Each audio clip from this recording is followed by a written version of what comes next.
हक बनता है हम लेवल फर्स्ट में शामिल हो। जैसे बीएड वाले हैं, बीएड वालों के पास तो अलग अलग चांस होते हैं, फर्स्ट ग्रेड सेकंड ग्रेड का। हमारे पास सिर्फ एक ही चांस होता है लेवल फर्स्ट के लिए। अब मेरे पापा नहीं है, मम्मी ने मुझे कैसे पढ़ाया मैं जानती हूँ, कैसे मैंने जॉब की, कैसे मैंने लाइब्रेरी ज्वाइन करके पढ़ाई की तैयारी की। उन सब के बावजूद भी आज यहाँ पर बैठना पड़ता है। अगर वो गवर्नमेंट हमारे लिए ये नहीं करती तो आज हमें यहाँ नहीं बैठना पड़ता। हमें 10 दिन यहाँ पर ख़राब करने पड़ रहे, 10 दिन कहीं जाके जॉब करते तो शायद प्राइवेट जॉब में भी कुछ पैसा मिलता। यहाँ टाइम हमें वेस्ट नहीं करता। टाइम का मूल्य गवर्नमेंट को भी पता है, सबको पता है टाइम का, समय का मूल्य क्या होता है। इसलिए मैं इतना सा अनुरोध करती हूँ मुख्यमंत्री जी से कि हमारी मांग जल्दी से पूरी हो और हमें ज़्यादा टाइम तक यहाँ धरने में नहीं बैठना पड़े।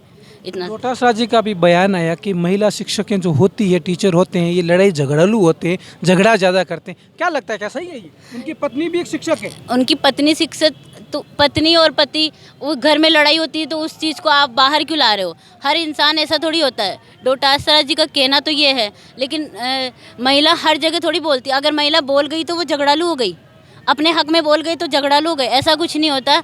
महिला और पुरुष सबको समान अधिकार होता है, महिला को भी बोलने का अधिकार होता है, पर ये नहीं होती कि वो झगड़ालू होती है, ऐसा कुछ नहीं। वो उनकी सोच पे डिपेंड करता है कि वो कैसा सोच रखते हैं। सर एक बात बताइए, सबके यहाँ पर टेंट लगे हुए, आपका टेंट क्यों नहीं? क्या गुनाह?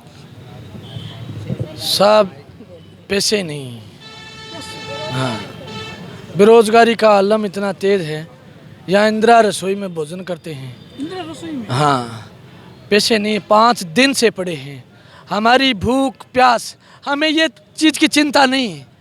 आज हम भूखे हैं, आज बिना छत के, बिना टेंट के रह रहे हैं। हम कल को बचाने के लिए, कल भूखे ना रहें, इसलिए आज भूख सही।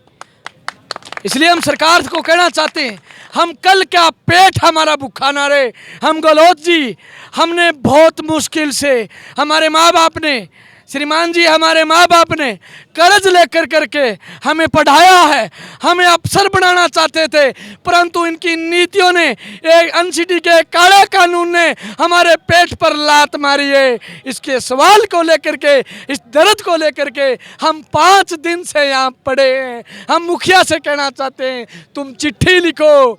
अरे गहलोत जी, त्रिपुरा में आप देखिए, आप हिमाचल प्रदेश में देखिए,